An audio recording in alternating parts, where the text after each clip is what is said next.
राजस्थान के जैसलमेर से करीब 18-20 किलोमीटर की दूरी पर एक गांव है, कुलधरा। कहते हैं कि इस गांव में भूत रहते हैं। क्यों कहते हैं? क्योंकि 200 साल पहले इस गांव को रातों रात खाली कर दिया गया। तब से लेकर आज तक यहां कोई नहीं बसा। आज कुलधरा एएसआई के प्रोटेक्शन में एक डेड मॉन्यूमेंट है। टूरिस्ट क्लेम करते हैं कि यहाँ अजीबोगरीब एक्सपीरियंसेस होते हैं। 2013 में पैरानॉर्मल सोसाइटी ऑफ इंडिया ने यहाँ रात बिताई। उन्होंने क्लेम किया कि उनके K2 मीटर में अजीब एनर्जी रिकॉर्ड हुई, हवा में आवाजें सुनाई दी। लेकिन साइंटिफिक टेम्परामेंट वाले लोग कहते हैं ये सब भ्रम है। इंटरेस्टिंग बात यह है कि दिन की रोशनी में यहाँ 1999 में कच्चे धागे, 2012 में एजेंट विनोद और साल 2000 में मेला जैसी हिंदी मूवीज की शूटिंग भी हो चुकी थी और यहाँ पर कोई अनहोनी नहीं हुई। फिर भी एक मिथक बना हुआ है कि ये जगह भूतिया है और यहाँ रात को आज भी कोई नहीं जाता। राजस्थान के इतिहास में भानगढ़ के बाद सबसे ज्यादा हॉन्टेड कहानियां इसी गांव की चलती हैं। लेकिन क्या सचमुच एक रात में इस गांव को खाली कर दिया गया था? करीब 800 मीटर लंबा और 260 मीटर चौड़ा ये इलाका किसी समय राजस्थान का सबसे समृद्ध गांव था। लेकिन 19वीं सदी की शुरुआत में ऐसा क्या हुआ कि यहाँ की रौनक हमेशा के लिए सन्नाटे में बदल गई? क्या वाकई इस गांव की कहानी सिर्फ भूतों की कहानी से रिलेटेड है, या फिर इस कहानी में कोई पॉलिटिकल कॉन्स्पिरेसी और आत्मसम्मान को बचाने की कहानी भी है? आखिर ऐसा क्या हुआ था उस रात को जब एक पूरी कम्युनिटी ने लगभग अपना सब कुछ त्याग दिया? क्यों ये पूरा का पूरा गांव देश के सबसे हॉन्टेड विलेजेस में से एक आता है? और क्या सचमुच वहां कोई भूत है?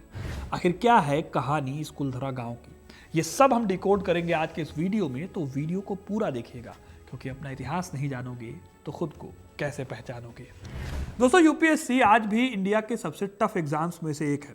हर साल 10 लाख लोग इस एग्जाम के लिए अपीयर होते हैं या फॉर्म भरते हैं। अब यूपीएससी के लिए पढ़ते तो सब हैं, पर प्रीलिम्स वही निकालते हैं जो सही टाइम पर खुद को टेस्ट करते हैं। और सेल्फ टेस्टिंग का वो फॉर्मूला हमने एक्सपर्ट्स के साथ मिलकर महीनों की मेहनत के बाद तैयार किया है, वो भी सिर्फ आपके लिए। हिस्ट्री कनेक्ट की यूपीएससी टेस्ट सीरीज को हमने इसी पर्पस से डिजाइन किया है कि आपका प्रोकास्टिनेशन खत्म हो जाए, टाल मटोल वाली बातें ना रह जाएं। एक प्रॉपर टाइम बाउंड शेड्यूल के साथ आपको 15 टेस्ट मिलेंगे जो पूरे सिलेबस को कॉम्प्रिहेंसिव तरीके से कवर करेंगे। इसमें सिर्फ आंसर नहीं होंगे बल्कि इन डेप्थ एक्सप्लेनेशन मिलेगी आपको, जो आपको यूपीएससी माइंडसेट में ट्रेन करेगी। आपको पता है कि मैं अपने कंटेंट की क्वालिटी से कभी भी समझौता नहीं करता हूं और वही सीरियसनेस आपको इन टेस्ट पेपर्स में भी दिखेगी। अगर आप इस साल के प्रीलिम्स को लेकर सीरियस हैं और एग्जाम देना चाहते हैं तो इस टेस्ट सीरीज को मिस करना एक बड़ी गलती हो सकती है। लिंक आपको डिस्क्रिप्शन और पिन्ड कमेंट्स में मिल जाएगा, वहां जाकर टेस्ट सीरीज को ज्वाइन कीजिए और अभी तुरंत चेकआउट कीजिए। तो कहानी में आगे बढ़ते हैं। कुलधरा गांव की कहानी आज से करीब 700 साल पहले शुरू होती है। ये साल था 1291, जब जोधपुर के पास पाली नाम की जगह से कुछ ब्राह्मणों का एक ग्रुप माइग्रेट कर रहा था। हिस्टोरियन लक्ष्मीचंद की किताब तवारीखे जैसलमेर से पता चलता है कि इन ब्राह्मणों में सबसे पहले थे कधान, जिन्होंने इस गांव में कदम रखा। यहाँ पर उन्होंने उधानसर तालाब खुदवाया और कुलधरा की बंजर जमीन को सींचने का संकल्प किया।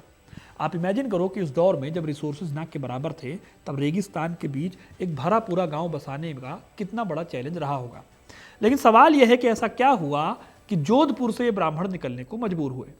ये वो दौर था दोस्तों जब दिल्ली सल्तनत की स्थापना हो चुकी थी। कहा जाता है कि उस समय दिल्ली सल्तनत के बढ़ते हमलों और लोकल टैक्स के बोझ ने उन्हें अपनी जड़ें छोड़ने पर मजबूर किया। एक कहानी कही जाती है कि 1291-92 की ईस्वी में दिल्ली सल्तनत की सेना, शायद जलालुद्दीन खिलजी की सेना ने पाली में भयंकर नरसंहार किया। इसमें हजारों पालीवाल पुरुष और महिलाएं शहीद हो गए। कोइंसिडेंस ये था कि ये रक्षाबंधन का दिन था, इसीलिए आज भी पालीवाल ब्राह्मण रक्षाबंधन नहीं मनाते। जब ये ब्राह्मण जैसलमेर की इस बंजर जमीन पर आए तो उन्होंने इसे केवल एक रहने की जगह की तरह नहीं बल्कि एक मॉडर्न एग्रीकल्चरल सेंटर के तौर पर डेवलप किया। इन पाली ब्राह्मणों ने नेचर से लड़ने की जगह नेचर के साथ तालमेल बिठाना सीखा। ये लोग न सिर्फ इंटेलेक्चुअल्स थे बल्कि बेहद बहादुर और ट्रेड की समझ रखने वाले लोग भी थे। ये लोग रेगिस्तान के नेचर को समझते थे। इतिहासकार S.A.N. रिजवी बताते हैं कि नेचर के साथ तालमेल बिठाने के लिए इन्होंने खड़ीन जैसी सिंचाई तकनीक विकसित की। इस टेक्निक में जिप्सम को मिट्टी में मिलाया जाता था और उनकी लेयर्स बनाई जाती थी। ये तकनीक इतनी एडवांस थी कि इन परतों का इस्तेमाल करके बारिश के कम से कम पानी को भी जमीन के नीचे रोक लिया जाता था।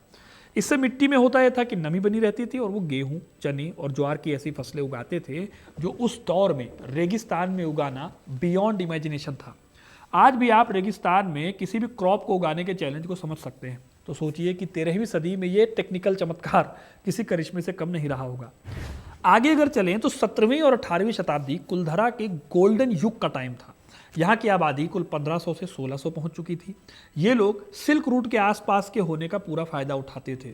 ऊँटों के बड़े बड़े काफिले यहाँ से अनाज, हाथी दांत और कीमती पत्थर लेकर सिंध और सेंट्रल एशिया तक जाते थे। ये लोग केवल किसान नहीं थे, बल्कि जैसलमेर रियासत के सबसे बड़े इकोनॉमिक पिलर और बैंकर भी थे। आप जानकर हैरान रह जाओगे दोस्तों, लेकिन जैसलमेर के भाटी राजाओं को भी जब युद्ध या अकाल के समय पैसा चाहिए होता था तो पालीवाल ब्राह्मण ही इनको बड़े बड़े कर्ज देते थे। लेकिन जैसे जैसे किसी सोसाइटी की तरक्की होती है, वैसे वैसे कुछ लोगों की नज़र भी ऐसी पड़ती है जिनका मकसद उस तरक्की से मुनाफा कमाना होता है। यही से एंट्री होती है कुलधरा के सबसे बड़े विलेन सालिम सिंह की या सालम सिंह की। सालिम सिंह जैसलमेर रियासत का वो पीएम था जिसका सिर्फ नाम सुनकर लोग उस दौर में कांपने लगते थे। इतिहासकार जेम्स टॉड ने अपनी मशहूर किताब annals and antiquities of Rajasthan में सालम सिंह को एक अत्याचारी राक्षस बताया है। सालिम सिंह केवल टैक्स वसूलने में क्रूर नहीं था, बल्कि उसका कैरेक्टर भी अव्वल दर्जे का वहशी और क्रूरता से भरा हुआ था। यहीं से शुरू होती है कुलधरा के खात्मे की वो कहानी जो आज भी लोगों को कुलधरा जाने से रोक देती है। लोक कथा कहती है कि सालिम सिंह की नज़र थी कुलधरा के मुखिया की बहुत ही सुंदर बेटी पर। वो किसी भी सूरत में उस लड़की को पाना चाहता था, इसीलिए उसने मुखिया को संदेश भेजा कि या तो वो लड़की उसे सौंप दी जाए या फिर पूरे गांव को अपनी आंखों के सामने बर्बाद होता हुआ देखे। उसने पालीवाल कम्युनिटी को सोचने के लिए सिर्फ 1 घंटे का टाइम दिया। अब आप उस टाइम को इमेजिन करो कि लोगों को क्या टेंशन हुई होगी। एक तरफ उनकी बेटी का सम्मान था, उनके कुल की मर्यादा थी, वहीं दूसरी तरफ 7 सदियों की कड़ी मेहनत से बनी संपत्ति थी और घर थे। फिर पालीवाल ब्राह्मणों ने एक हिस्टोरिकल फैसला किया जो आत्मसम्मान की रक्षा के लिए दुनिया के इतिहास में रेयर ही देखने को मिलते हैं। उन्होंने डिसाइड किया कि वो अपनी अस्मिता और अपने धर्म का सौदा नहीं करेंगे, भले ही इसके लिए उन्हें अपनी जड़ें उखाड़नी पड़े, अपनी विरासत को छोड़ना पड़े। जो घर उन्होंने अपनी मेहनत से बनाए थे उसे भी उन्हें कुर्बान क्यों ना करना पड़े। इसके बाद दोस्तों 84 गांवों के पालीवाल ब्राह्मणों ने अपने गांव को छोड़ने का फैसला किया और यहीं से शुरू हुआ वो माइग्रेशन।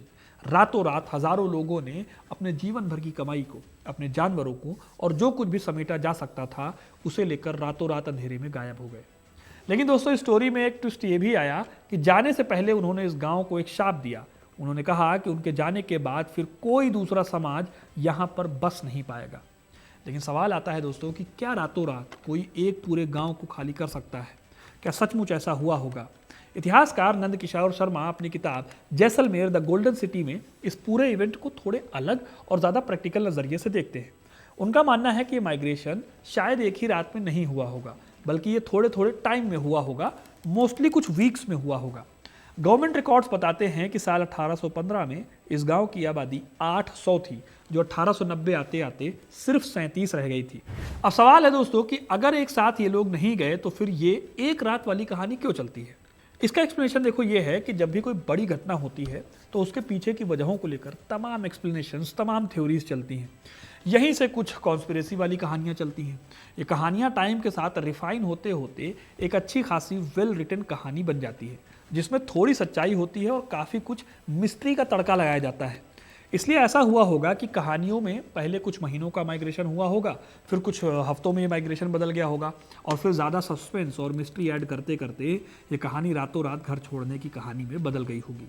क्योंकि किसी को भी ये स्टोरी ज़्यादा इंटरेस्टिंग लगेगी कि एक रात में 84 गांव खाली हो गए और वो इसको सुनेगा और सुनाएगा, जैसे कि मैं आपको सुना रहा हूँ और आप इस कहानी को सुन रहे हैं। लेकिन बतौर हिस्ट्री स्टूडेंट मेरा धर्म है आपको ये बताना कि कुलधरा सिर्फ एक श्राप की वजह से वीरान नहीं हुआ। इस गांव पर कई स्टडीज़ की गई हैं और जो काफ़ी चौंकाने वाले कॉजेज़ को सामने रखती हैं। साल 2017 में करंट साइंस जर्नल में एक आर्टिकल आया। AB रॉय और हर्ष भू जैसे जियोलॉजिस्ट ने तब एक चौंकाने वाली थ्योरी पेश की। इन्होंने श्राप वाली थ्योरी को चैलेंज करते हुए कहा कि कुलधरा के अचानक से वीरान हो जाने के पीछे का रीज़न एक बड़ा भूकंप भी हो सकता है। उन्होंने खंडहर में मलबे के नीचे दबे खंभों के झुकने के पैटर्न और ढही हुई छतों को बारीकी से स्टडी किया। उन्होंने पाया कि यह नुकसान ठीक ठीक वैसा ही है जैसे कि किसी बहुत ताकतवर भूकंप से होता है। तो इस तरह से मॉडर्न साइंसेज ने एक तर्क दिया, लेकिन फिर दोस्तों हिस्ट्री की टक्कर साइंस से हुई। सवाल खड़ा हुआ कि अगर भूकंप आया तो समकालीन ऐतिहासिक दस्तावेजों या जैसलमेर के ऑफिशियल गजेटियर्स में इसका क्लियर कट जिक्र क्यों नहीं मिलता? और क्या भूकंप केवल पालीवाल ब्राह्मणों के इन चुनिंदा 84 गांवों को ही निशाना बना सकता था, जबकि जैसलमेर का पूरा शहर उस समय सेफ रहा? इसके अलावा पालीवाल कम्युनिटी के बीच रक्षाबंधन के दिन को काला दिवस के रूप में मनाने की परंपरा है। कहा जाता है कि उसी दिन उन्हें अपनी जमीन छोड़नी पड़ी थी। क्या भूकंप और सालिम सिंह का टेरर एक ही टाइम पर हुए थे? तो इसके बाद एक और थ्योरी दी गई। ये थ्योरी थी पानी की कमी। इतिहासकार रिजवी बताते हैं कि पानी की कमी वाली थ्योरी ज्यादा काम की है। रेगिस्तान में पानी की अवेलेबिलिटी बहुत ज्यादा अनस्टेबल होती है। इस गांव के पास से काकनी नदी बहती है। इतिहासकार मानते हैं कि काकनी नदी ने उस दौर में रास्ता बदल दिया और टाइम के साथ यहाँ के कुएं भी सूखने लगे। रिजल्ट ये हुआ कि जिस खड़ीन से वो खेती के लिए पानी जमा करते थे वो काम भी खटाई में पड़ गया। अब जैसे कि रहीम कह गए हैं कि बिन पानी सब सून, तो पानी के बिना खेती तो पॉसिबल थी नहीं और ना ही ट्रेड पॉसिबल था। इसलिए लोग गांव को छोड़कर चले गए। लेकिन लेकिन लेकिन यहाँ फिर से एक क्वेश्चन आता है। देखो, इतिहास क्वेश्चन पे क्वेश्चन करता है। हाँ, एक साइकोलॉजिकल सवाल दिमाग में यह आता है कि चलो माना कि भूकंप और पानी की कमी से लोगों ने गांव को छोड़ा, लेकिन अगर ये सिर्फ वाटर क्राइसिस ही थी तब लोग आज भी वहां दोबारा बसने से क्यों कतराते हैं?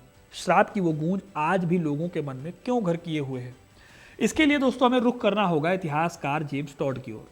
टॉड एक ब्रिटिश पॉलिटिकल एजेंट थे और उनका मेन मकसद था लोकल राजाओं और मंत्रियों को क्रूर दिखाना ताकि ईस्ट इंडिया कंपनी के हस्तक्षेप को सही ठहराया जा सके। लेकिन क्या सालिम सिंह वाकई इतना बड़ा राक्षस था जितना टॉड ने उसे दिखाया? हालांकि जो उनकी बुक है राजस्थान पर, वो काफ़ी ऑथेंटिक बुक मानी जाती है और बहुत ज़्यादा उससे लोग अपनी चीज़ों को कोट करते हैं। लेकिन फिर भी सवाल है कि क्या सचमुच जितना दिखाया गया सालिम सिंह को क्रूर, जितना टॉड ने दिखाया, क्या उतने क्रूर थे? क्या वो सिर्फ एक सख्त और निर्दयी प्रशासक था जो सिकुड़ती हुई रियासत को चलाने के लिए पालीवाल ब्राह्मणों जैसे अमीर लोगों का शोषण कर रहा था? सोचने वाली बात है, क्योंकि इसका जवाब हमें कहीं और से क्लियर कट नहीं मिलता। खैर, कुछ भी कहानी रही हो, आज की डेट में कुलधरा एएसआई के प्रोटेक्शन में एक डेड मॉन्यूमेंट के रूप में मौजूद है। यहाँ आने वाले टूरिस्ट ने कई बार क्लेम किया है कि उन्हें बहुत ही अजीबोगरीब एक्सपीरियंसेस हुए हैं। साल 2013 में पैरानॉर्मल सोसाइटी ऑफ इंडिया के स्पेशलिस्ट ने यहाँ पर कई अलग अलग इंस्ट्रूमेंट्स के साथ रात बिताई। उन्होंने क्लेम किया कि घोस्ट डिटेक्ट करने वाले K2 मीटर में उन्हें अजीबोगरीब एनर्जी रिकॉर्ड मिली और हवा में उन्होंने कुछ आवाजें भी सुनी। तो क्या सचमुच यहाँ कोई भूत जैसी बात है? साइंटिफिक टेम्परामेंट रखने वाले लोग इस तरह की बातों को महज भ्रम मानते हैं। एक साथ वीरान हुए 84 गांव, दूर दूर तक किसी इंसान का कोई नामो निशान नहीं। आसपास के रेगिस्तान में अंधेरा घिरते ही इंसान छोड़ो पानी की एक बूंद नजर ना आए, तो जोरों की हवा अगर चल रही हो तो एक ऐसा माहौल क्रिएट होता है जो ऑब्वियसली भूतों की थ्योरी को जन्म देता है। इसका एक छोटा सा सबूत यह भी है कि 2013 के आसपास टीवी चैनल्स पर इस गांव की कहानी को खूब दिखाया जाता था। पूरी पूरी रात टीवी चैनल्स लगे रहते थे भूत दिखाने में, लेकिन कुछ आवाज़ों के अलावा कोई बड़ी चीज़ वहाँ दिखाई नहीं देती। 2013 के भी थोड़ा पहले जाओगे तो इस टाइम पर काफ़ी शूटिंग्स हो चुकी हैं मूवीज़ की, जैसे 1999 में कच्चे धागे, 2012 में एजेंट विनोद और साल 2000 में मेला मूवी की शूटिंग भी यहीं हुई थी। इसके अलावा और भी कई मूवीज़ शूट हुई हैं। तब कहीं से भी कोई अनहोनी नहीं सुनाई दी इस गाँव को लेकर, लेकिन मिथक आज भी ये है कि ये गाँव भूतिया है। दोस्तों, कुलधरा को लेकर सबसे ज़्यादा इमोशनल सवाल ये आता है कि यहाँ पर जो पालीवाल ब्राह्मण रह रहे थे वो आखिरकार कहाँ गए? हिस्टोरिकल डॉक्यूमेंट्स बताते हैं कि वो ग्रुप्स में बट गए और एमपी के मालवा, यूपी के कुछ हिस्सों और महाराष्ट्र तक फैल गए। आज भी कई समुदायों में पालीवाल सरनेम बड़े गर्व के साथ लगाया जाता है। इंटरेस्टिंग बात यह है कि कई पालीवाल फैमिलीज आज भी अपनी कुलदेवी और पूर्वजों की स्मृति में जैसलमेर की मिट्टी को याद करते हैं। उनके लिए कुलधरा केवल एक खंडहर नहीं बल्कि उनके बलिदान और स्वाभिमान का एक अमर प्रतीक है। कुलधरा की वीरानी हमें बड़ा वैश्विक सबक भी सिखाती है। कहानी याद दिलाती है कि कैसे अगर एनवायरमेंटल रिसोर्सेज जो है वो आपके कमज़ोर हो रहे हैं और सत्ता का अहंकार आपको बहुत ज़्यादा है, तो ये सब कुछ मिलकर एक फलती फूलती सभ्यता की जड़ें काट सकते हैं। आज के दौर में जब हम क्लाइमेटिक कंडीशंस और वाटर क्राइसिस की बात करते हैं तो कुलधरा हमारे सामने एक चेतावनी की तरह खड़ा है। ये याद दिलाता है कि अगर इसमें प्रकृति और न्याय के बीच संतुलन नहीं बनाया तो मॉडर्न शहर भी फ्यूचर के कुलधरा बन सकते हैं। अगर आप कभी कुलधरा जाओ तो कुलधरा का आर्किटेक्चर देखकर हैरान रह जाओगे। उसकी बात कर लेते हैं लास्ट में। इस गांव का लेआउट बिल्कुल ग्रिड सिस्टम पर बेस्ड है, जैसे सिंधु घाटी सभ्यता के बारे में कही जाती है वैसे बातें। उत्तर दक्षिण की ओर जाते हुए सीधी सड़कें मिलती हैं, उन्हें काटती हुई छोटी गलियां मिलती हैं। ये डिज़ाइन हवा के बहाव और सिक्योरिटी दोनों को ध्यान में रखकर बनाया गया था। घरों के दरवाजे एक दूसरे के सामने नहीं खुलते थे ताकि प्रिवेसी बनी रहे। सैंडस्टोन की मोटी दीवारें और गोबर से लिपटे फर्श, ये एक सस्टेनेबल लिविंग का ऐसा एग्जाम्पल था जो मॉडर्न वास्तुकला को भी आप कह सकते हो कि मात देता है। यहाँ के घरों के जो अवशेष है उनको देखने से पता चलता है कि हर घर में अपने अनाज को स्टोर करने के लिए कोठार और पानी के लिए अलग अलग कुछ कुएं टाइप चीज़ें बनी हुई थी। खिड़कियाँ छोटी और ऊंचाई पर रखी गई थी ताकि बाहर की तपती लू और रेत अंदर ना आ सके। गांव के बीचों बीच एक भव्य मंदिर था जो शायद देवी हिंगलाज या महिषासुर मर्दिनी को समर्पित था, लेकिन आज उस मंदिर की घंटियां खामोश हैं और उसकी नक्काशीदार मूर्तियां समय की मार झेल रही हैं। आप ये सब देखकर दोस्तों सोचने को मजबूर हो जाओगे कि भला अचानक कोई अपनी इतनी सालों की पीढ़ियों की मेहनत को अचानक कैसे छोड़कर जा सकता है। कुल मिलाकर दोस्तों बात यही है कि कुलधरा का रहस्य केवल सालिम सिंह के आतंक या भूकंप की साइंटिफिक थ्योरी में नहीं छिपा है। इसका असली रहस्य मानव चेतना में है। यह कहानी हमें सोचने पर मजबूर करती है कि हमारे लिए सबसे कीमती क्या है, हमारी संपत्ति या हमारा आत्मसम्मान। कुलधरा की वीरान सड़कें आज भी उस महान बलिदान की कहानी सुना रही हैं जिसे इतिहास के पन्नों ने शायद उतनी इंपॉर्टेंस नहीं दी जितनी दी जानी चाहिए थी। तो आपको कैसे लगी ये कहानी कमेंट करके जरूर बताइए। वीडियो को लाइक और शेयर करना ना भूलें। अगर इस तरह की कोई और मिस्टीरियस स्टोरी आप सुनना चाहते हैं तो कमेंट पे जरूर बताइए, हम उस पर भी वीडियो लाने की कोशिश करेंगे। तब तक के लिए बहुत बहुत धन्यवाद।